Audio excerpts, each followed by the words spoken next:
नमस्कार दोस्तों, मैं अर्जुन आपका स्वागत करता हूं स्टे बाय अर्जुन के यूट्यूब चैनल में। तो दोस्तों आज की हमारी क्लास है भारत के प्रमुख दर्जों के बारे में जो है दोस्तों आज की हमारी क्लास है। तो दोस्तों वीडियो को अंत तक जरूर देखना ताकि सभी क्वेश्चन जो है आपको आसानी से याद हो जाए।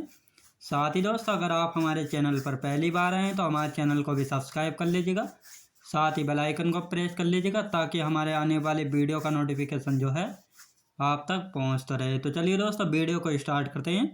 यानी आज की क्लास में जो है जानने वाले हैं भारत के प्रमुख दर्जों के बारे में जो है जानने वाले हैं। अब दोस्तों ये दर्जे यानी पास जो होता है ये क्या होता है, तो सबसे पहले जो है इसके बारे में समझ लेते हैं।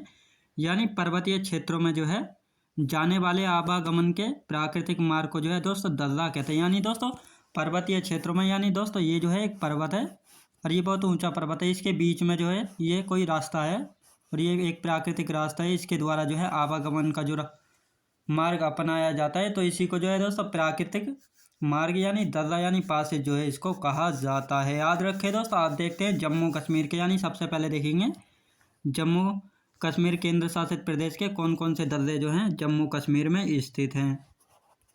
तो बुर्जिल दर्रा, काराकोरम दर्रा, पीर पंजाल दर्रा, बनिहाल दर्रा और जोजिला दर्रा। तो ये सभी दर्रे कहाँ पर है दोस्तों? जम्मू कश्मीर में। और इनके बारे में जो है अब जानने वाले हैं, एक एक करके इनके बारे में जो है डिटेल से जो है जानेंगे।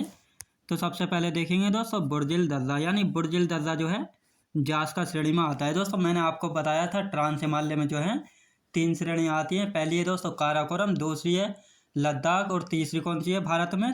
तीसरी है जास्कर।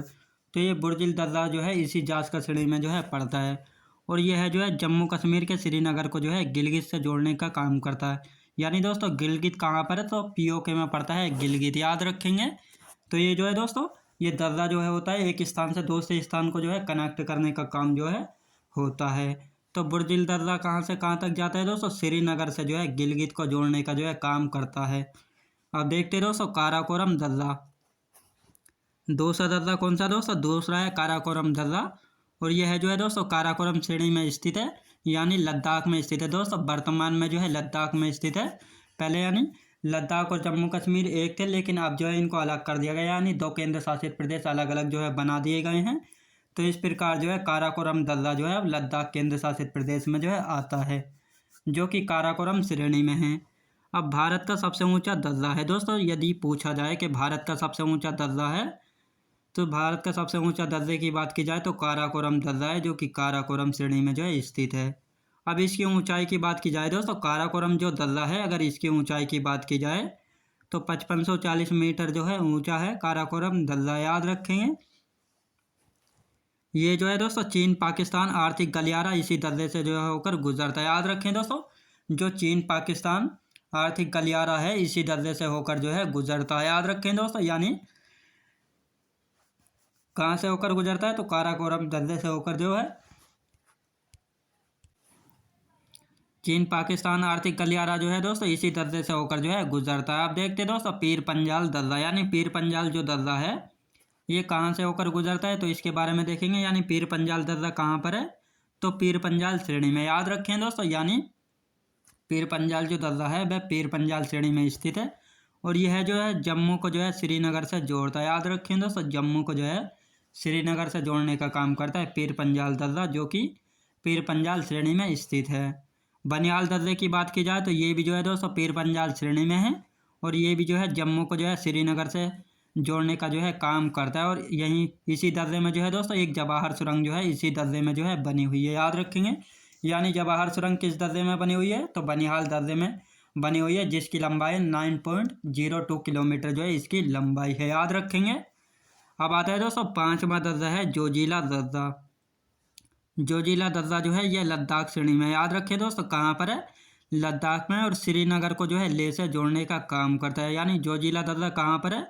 तो जोजिला दर्रा है लद्दाख में और यह जो है जम्मू कश्मीर के श्रीनगर को जो है लद्दाख के लेह से जो है कनेक्ट करने का काम यानी जोड़ने का काम जो है करता है। दोस्तों मैंने आपको 5 दर्रे बताए थे, जिनमें से जोजिला और काराकोरम कहाँ पर है? तो दोनों ये है लद्दाख में जो है स्थित है, याद रखेंगे।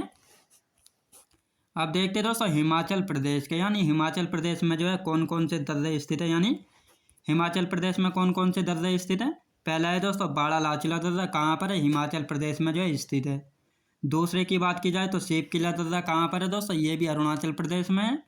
रोहतांग दर्रे की बात की जाए तो कहाँ पर है दोस्तों, हिमाचल प्रदेश में है।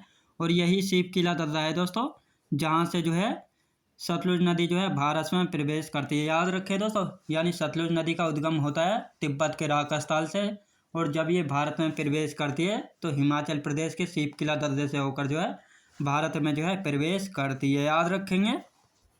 और सतलुज जो है किसकी सहायक नदी है, तो सतलुज जो है दोस्तों सिंधु की सहायक नदी है। याद रखेंगे।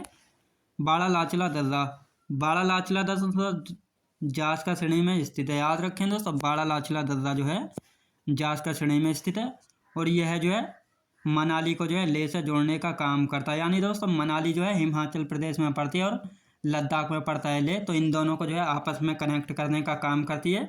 यानी मनाली से जो है ले जाने के लिए बाड़ा लाचला दर्रे का प्रयोग किया जाता है, और यदि लेह से मनाली जाएंगे तो भी बाड़ा लाचला दर्रे का जो है प्रयोग किया जाएगा।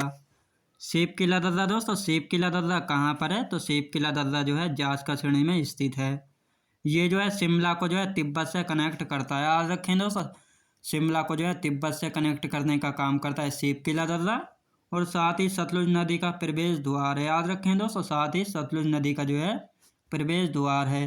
अब देखते हैं दोस्तों, तीसरा दर्रा है रोहतांग दर्रा। रोहतांग दर्रा कहाँ पर स्थित है, तो रोहतांग दर्रा जो है दोस्तों पीर पंजाल श्रेणी में जो है स्थित है, और यह जो है मनाली को जो है लेह से कनेक्ट करने का काम जो है करता है। याद रखेंगे दोस्तों, लेह को जो है मनाली से कनेक्ट करने का काम जो है करता है। यहीं पर है दोस्तों अटल सुरंग। याद रखें दोस्तों, अटल सुरंग कहाँ पर है, तो ये यहीं पर है, जिसकी लंबाई है दोस्तों 9.02 किलोमीटर। याद रखें दोस्तों। आप देखते हैं दोस्तों उत्तराखंड राज्य के, यानी उत्तराखंड राज्य में जो है कौन कौन से दर्रे हैं उत्तराखंड के देख लेते हैं। तो उत्तराखंड राज्य में जो है 3 दर्रे स्थित हैं, नीति दर्रा, माना दर्रा और लिपुलेख दर्रा। यानी ये तीनों दर्रे कहाँ पर हैं, तो ये तीनों दर्रे पड़ते हैं दोस्तों उत्तराखंड राज्य में हैं। और साथ ही लिपुलेख दर्रे से होकर जो है कैलाश मानसरोवर यात्रा के लिए जो है यात्री जाते हैं। और ये तीनों दर्रे जो हैं दोस्तों उत्तराखंड को जो है तिब्बत से जोड़ने का काम करते हैं। याद रखेंगे। यानी ये तीनों दर्रे उत्तराखंड को जो है तिब्बत से जोड़ने का काम करते हैं, नीति, माना और लिपुलेख। याद रखेंगे। आप देखते रहो सिक्किम राज्य के, यानी सिक्किम राज्य में जो है कौन कौन से दर्रे हैं, तो सिक्किम राज्य के भी देख लेते हैं। तो दोस्तों नाथुला और जेलेपला जो है सिक्किम राज्य में, यानी नाथुला और जेलेपला ये दोनों कहाँ पर है, सिक्किम राज्य में है। अब नाथुला दर्रा जो है सिक्किम को तिब्बत की राजधानी ल्हासा से जोड़ता है। याद रखेंगे। यानी तिब्बत की राजधानी क्या है, ल्हासा, तो इसी ल्हासा से जो है सिक्किम को जोड़ने का काम करता है नाथुला दर्रा। अब जेलेपला दर्रा की बात की जाए तो सिक्किम को जो है भूटान से जोड़ने का काम करता है, और साथ ही जेलेपला दर्रे का जो है निर्माण किसने किया, तो तीस्ता नदी द्वारा जो है इसका निर्माण हुआ। याद रखें दोस्तों, जेलेपला दर्रा का जो है तीस्ता नदी के द्वारा जो है निर्माण हुआ है। याद रखेंगे। अब देखते हैं दोस्तों अरुणाचल प्रदेश के, यानी अरुणाचल प्रदेश में जो है कौन कौन से दर्रे हैं। तो अरुणाचल प्रदेश में दोस्तों तीन दर्रे हैं। ये 3 दर्रे कौन कौन से, इनके बारे में भी देखेंगे। अरुणाचल प्रदेश, तो पहला है दोस्तों बोमडिला दर्रा, अरुणाचल प्रदेश को जो है तिब्बत से कनेक्ट करने का काम करता है। याद रखें दोस्तों, बोमडिला दर्रा जो है अरुणाचल प्रदेश को जो है तिब्बत से जोड़ने का काम करता है। यांगयाप दर्रा अरुणाचल प्रदेश में, और यह अरुणाचल प्रदेश को जो है तिब्बत से कनेक्ट करने का काम जो है करता है। साथ ही दोस्तों ब्रह्मपुत्र नदी जो है इसी दर्रे से होकर जो है प्रवेश करती है, यानी यांगयाप दर्रे से होकर जो है ब्रह्मपुत्र नदी भारत के अरुणाचल प्रदेश में जो है प्रवेश करती है। याद रखेंगे दोस्तों। अब आता है दीफू दर्रा। दीफू दर्रा कहाँ पर है, अरुणाचल प्रदेश में, और ये जो है अरुणाचल प्रदेश को म्यांमार से जो है जोड़ने का काम करता है। याद रखेंगे। दीफू दर्रा जो है अरुणाचल प्रदेश को म्यांमार से जोड़ने का जो है काम करता है। आप देखते हैं दोस्तों मणिपुर के, यानी मणिपुर में जो है कौन कौन से दर्रे हैं। तो मणिपुर में दोस्तों एक दर्रा है, बहुत इंपॉर्टेंट है, तुजू दर्रा, और मणिपुर को जो है म्यांमार से जो है जोड़ता है। याद रखेंगे। अब दोस्तों देखते हैं प्रायद्वीपीय भारत यानी दक्षिणी भारत के दर्रे। तो दक्षिणी भारत में दोस्तों 3 दर्रे बहुत ही ज़्यादा मोस्ट इंपोर्टेंट हैं। ये कौन कौन से दर्रे हैं प्रायद्वीपीय भारत के, तो पहला है दोस्तों थालघाट दर्रा, दूसरा है भोरघाट दर्रा, तीसरा है और पालघाट दर्रा। ये जो है दोस्तों यानी थालघाट दर्रा मुंबई को जो है नासिक से जोड़ने का काम करता है, भोरघाट दर्रा मुंबई को पुणे से जोड़ता है, और पालघाट दर्रा जो है दोस्तों कोच्चि को जो है कोयम्बटूर से जोड़ता है। याद रखेंगे। यानी केरल में पड़ता है कोच्चि और कोयम्बटूर पड़ता है तमिलनाडु में। याद रखें, तो इनको जो है आपस में कनेक्ट करने का जो है काम करता है। और साथ ही दोस्तों ये तीनों दर्रे जो है पश्चिमी घाट पर्वत पर स्थित है। याद रखें दोस्तों, पश्चिमी घाट पर्वत पर जो है स्थित है थालघाट दर्रा, भोरघाट और पालघाट दर्रा। अब थालघाट और पालघाट दर्रा दोनों जो है महाराष्ट्र में है और पालघाट दर्रा जो है केरल में स्थित है। याद रखें दोस्तों, ये तीनों दर्रे जो है पश्चिमी घाट पर्वत में। याद रखें दोस्तों, पश्चिमी घाट पर्वत में है, यानी ये दोस्तों ये पश्चिमी घाट पर्वत है, तो यहीं पर पड़ते हैं ये तीनों दर्रे। और जिसमें से थालघाट और भोरघाट दर्रे ये दोनों महाराष्ट्र राज्य में हैं और पालघाट पड़ता है दोस्तों केरल राज्य में। याद रखेंगे। तो दोस्तों मैं उम्मीद करता हूँ आपको वीडियो क्वालिटी, कंटेंट वगैरह सभी कुछ आपको पसंद आया होगा।